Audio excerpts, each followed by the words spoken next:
जय हिंद दोस्तों, Nalanda IAS academy के इस ऑनलाइन सेशन में आप लोगों का स्वागत है।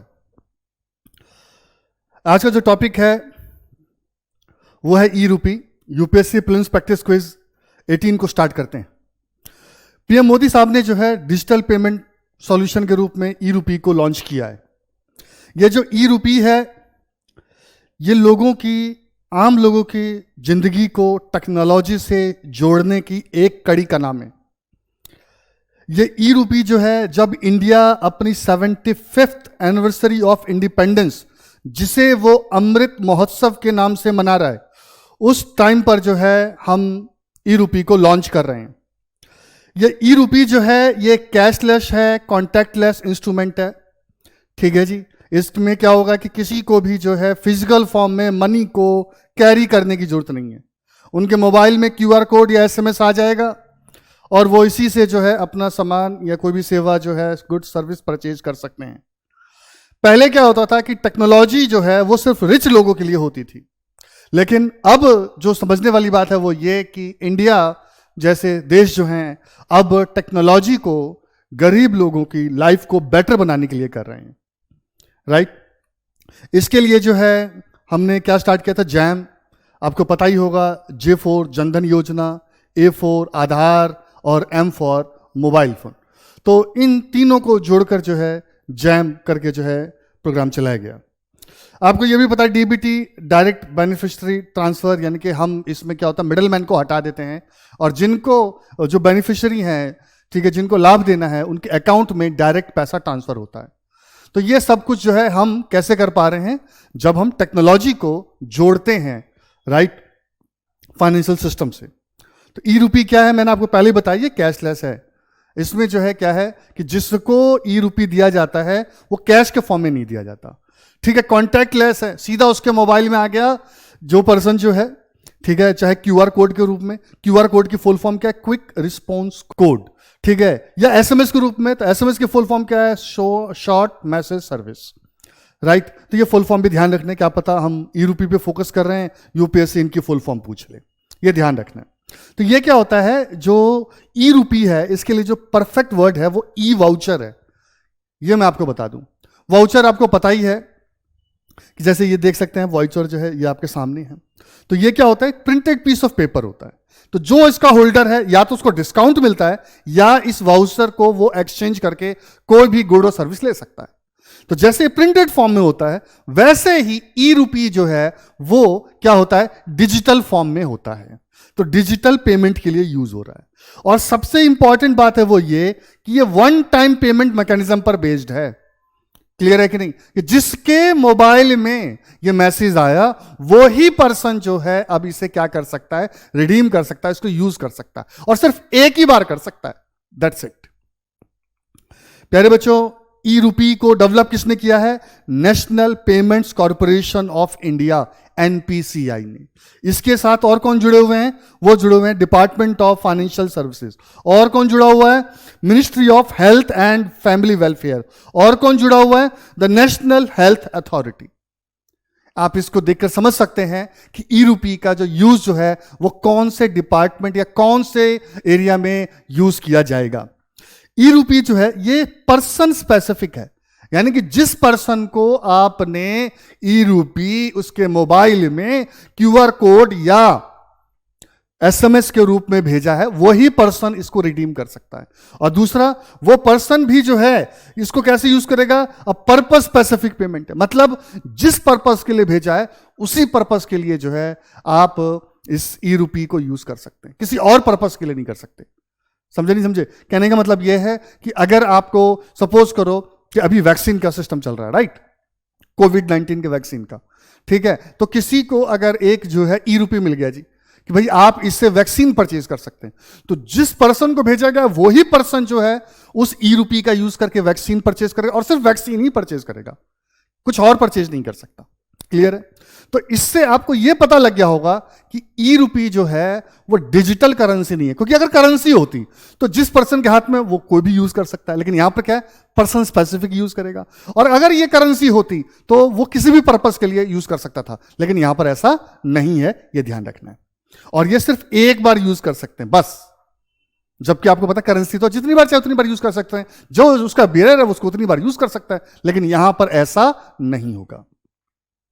कैसे काम करता है अब आपको यह बात समझ में आ चुकी है। ई रूपी जो है कैशलेस है, कॉन्टैक्टलेस है, ये डिजिटल पेमेंट है। मैं बार बार बोल रहा हूं ई रूपी डिजिटल पेमेंट तो है लेकिन डिजिटल करेंसी नहीं है। ये बार बार बता रहा हूं मैं आप लोगों को, क्योंकि यूपीएससी ऐसे ही आपको चेक करेगा। ठीक है, इसमें क्या होता है कि जिसको भी ठीक से मोबाइल फोन में ठीक है जो भी बेनिफिशियरी है उसको एसएमएस के रूप में या क्यूआर कोड के रूप में जैसे आप देख रहे हैं भेज दिया गया है, तो वो ही पर्सन जो है इसको यूज कर पाएगा। और इसके जो है स्पेसिफिक एक्सेप्टिंग सेंटर होंगे तो वहां पर आप इसे यूज कर सकते हो। सबसे अच्छी बात क्या है वो ये है कि इसे यूज करने के लिए आपको किसी क्रेडिट कार्ड की जरूरत नहीं है, किसी डेबिट कार्ड की जरूरत नहीं है, किसी मोबाइल ऐप की जरूरत नहीं है, किसी इंटरनेट बैंकिंग की जरूरत नहीं है। आप बिना इंटरनेट बैंकिंग, बिना मोबाइल ऐप, बिना क्रेडिट कार्ड, बिना डेबिट कार्ड के ई रूपी को यूज कर सकते हैं। क्योंकि अभी तक डिजिटल पेमेंट जो है वो इन्हीं के थ्रू होती थी, लेकिन अब जो डिजिटल पेमेंट में जो है एक और चीज जुड़ गई है वो है ई रूपी। इसीलिए लिखा हुआ है पूरी तरह नगद रहित यानी कि कैशलेस, व संपर्क रहित भुगतान यानी कि आपका जो है क्या बोलते हैं इसे कॉन्टैक्टलेस। ठीक है जी। और जो बेनिफिशियरी है वो इसको जो है आराम से यूज कर पाएगा, जो भी सर्विस सेंटर में जाकर जो है जो भी स्पॉन्सर है सर्विस सेंटर के वहां पर इसको दे सकता है। एनीवे, तो इसे एनपीसीआई ने जो बनाया है जैसा मैंने आपको बताया, इसे किस पे बनाया? यूपीआई प्लेटफॉर्म पे। और आपने देखा कि जब से यूपीआई प्लेटफॉर्म आया तब से पेमेंट को करना कितना आसान हो गया है, लेन देन करना कितना आसान हो गया है। ठीक है, तो एनपीसीआई जो है वो क्या करेगा, उससे कुछ पार्टनर बैंक्स होंगे और ये पार्टनर बैंक्स जो हैं प्राइवेट पब्लिक सेक्टर दोनों सेक्टर के हो सकते हैं। तो ये उस पर्सन को जो है भेजेंगे, स्पेसिफिक पर्सन को स्पेसिफिक पर्पस के लिए, और वो पर्सन जो है क्या करेगा, अपना एसएमएस दिखाकर या क्यूआर कोड दिखाकर जो भी गुड्स से सर्विस लेना चाहे वो ले सकता है। ध्यान देने वाली बात यह है कि बेनिफिशियरी को सिर्फ जो है उसके मोबाइल नंबर से पहचाना जाएगा, यानी कि यहां पर उसके जो है जो उसकी प्राइवेसी है वो कॉम्प्रोमाइज नहीं होगी, क्योंकि उसको बाकी डिटेल देने की जरूरत नहीं है। ई रूपी को कौन यूज कर सकते हैं? तो गवर्नमेंट सेक्टर में भी यूज हो सकता है और प्राइवेट सेक्टर में भी यूज हो सकता है। तो गवर्नमेंट सेक्टर में जो है ये क्यों यूज होगा? Leak proof delivery of welfare service, क्योंकि आपको पता है, आपको याद होगा हमारे एक एक्स प्राइम मिनिस्टर थे राजीव गांधी जी, उन्होंने कहा था कि अगर सेंटर से मैं 1 रुपया भेजता हूं, ठीक है, तो नीचे सिर्फ 15 पैसे पहुंचता है, यानी 85 पैसा जो है वो लीक हो जाता है, लीकेज में चला जाता है। तो ई रूपी जो है वो जो 85 पैसे का जो लीकेज होता था उसको रोकेगा। और ये ई रूपी प्राइवेट सेक्टर में भी यूज हो सकता है। कैसे? कि जो भी एम्प्लॉय हैं उनको जो है ये दे दिया जाएगा, ठीक है, और वो इस ई रूपी को जो है, क्योंकि वाउचर है तो अपने जो है जिस चीज के लिए दिया जाएगा उसके लिए जो है उसको यूज कर सकते हैं। ठीक है, तो इससे क्या होगा? एम्प्लॉय का वेलफेयर होगा या फिर कॉर्पोरेट सोशल रिस्पॉन्सिबिलिटी प्रोग्राम, ठीक है, CSR जो है उसके अंडर इसको यूज किया जा सकता है। ई रूपी को गवर्नमेंट कहां कहां यूज कर सकती है?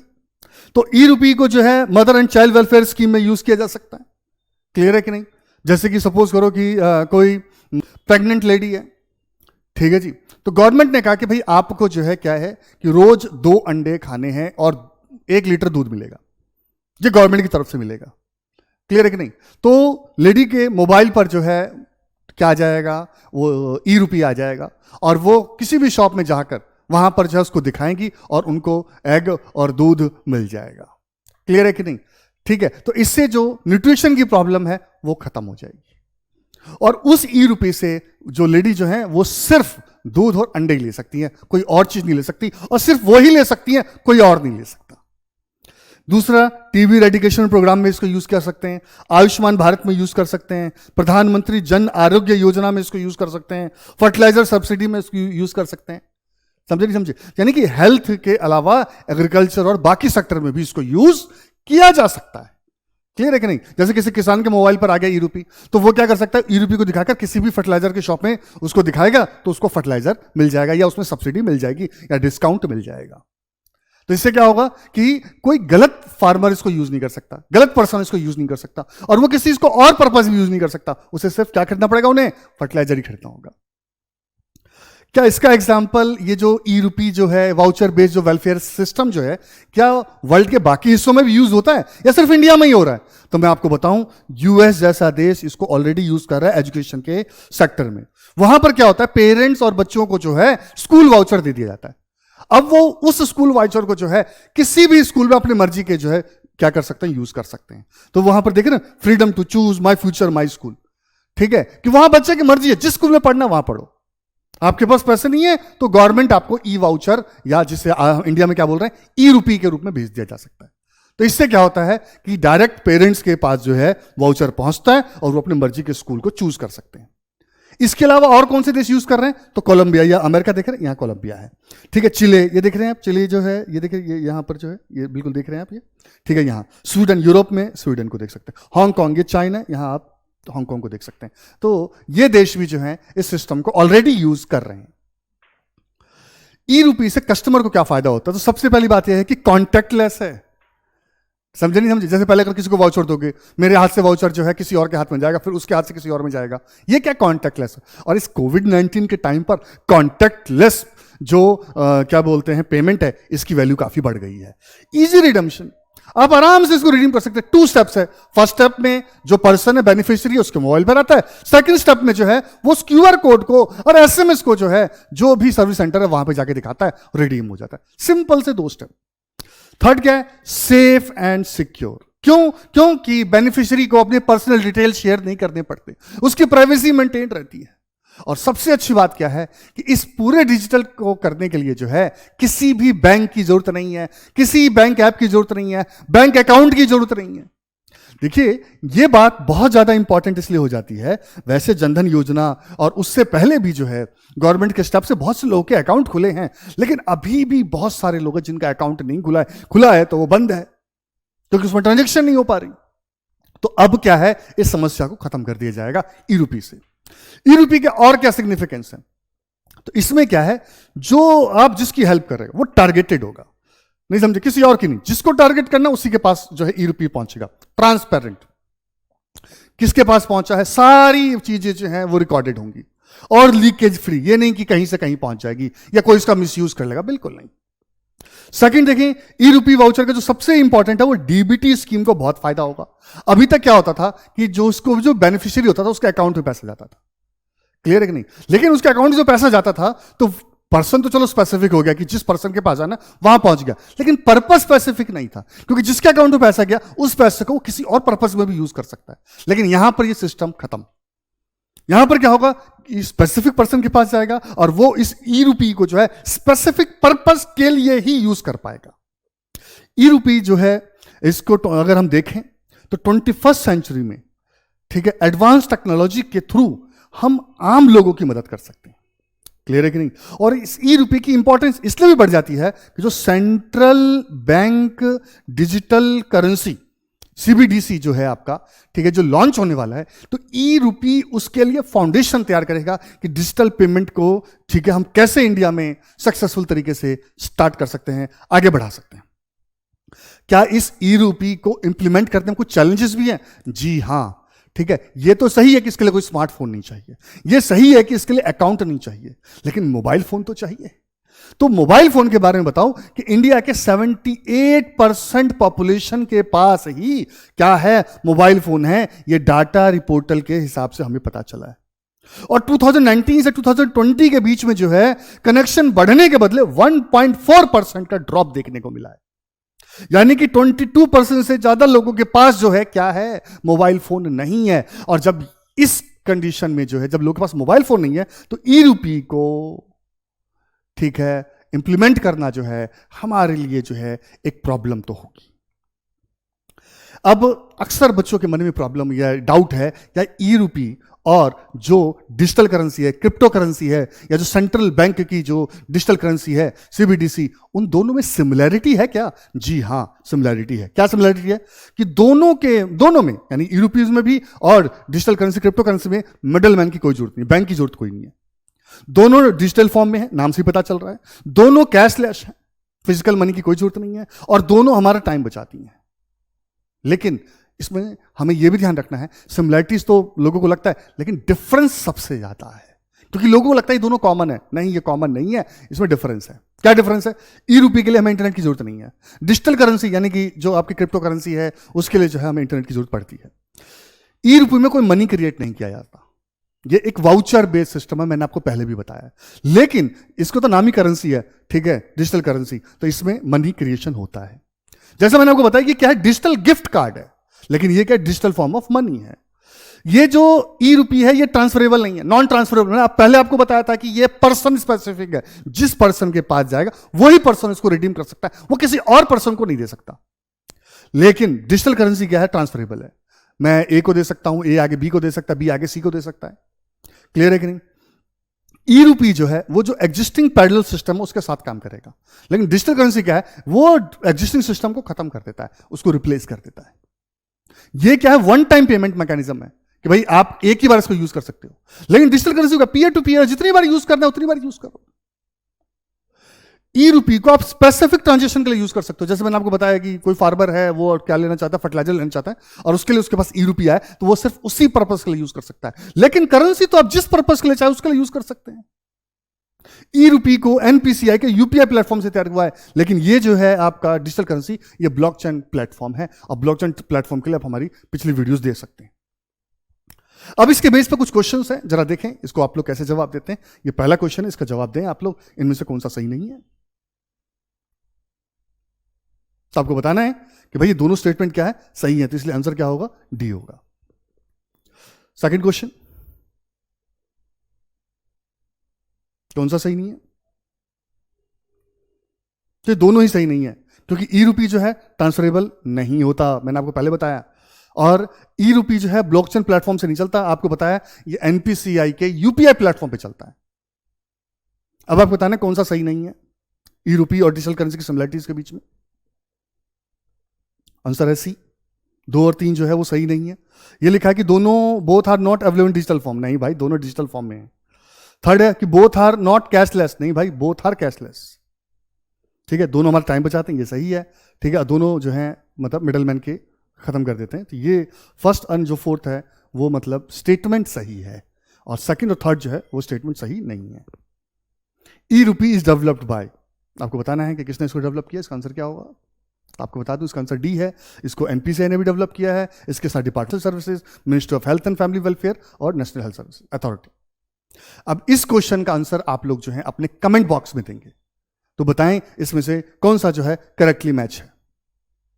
कोई वीडियो पसंद आया होगा तो प्लीज इसे लाइक करें, और हमारे चैनल को जो है क्या करें, सब्सक्राइब करें, और ज्यादा से ज्यादा लोगों के साथ शेयर करें। शेयर करने के लिए आप लोगों को मैं बता दूं, आप बच्चों को जो है, अपने फ्रेंड्स को जो है व्हाट्सएप के थ्रू, टेलीग्राम के थ्रू क्या कर सकते हैं, उनको सेंड कर सकते हैं, और साथ ही साथ आप अपने स्टेटस पर भी डालकर ज्यादा से ज्यादा लोगों को बता सकते हैं।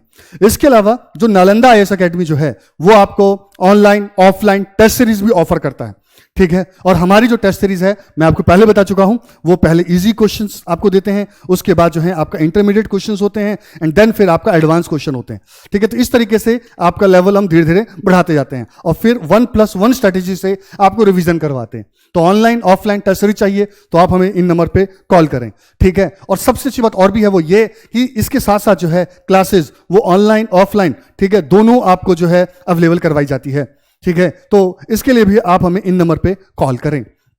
फिर आरपीएससी की, ठीक है, आपको पता ही है कि नोटिफिकेशन लागू हो गया, जारी हो गया है।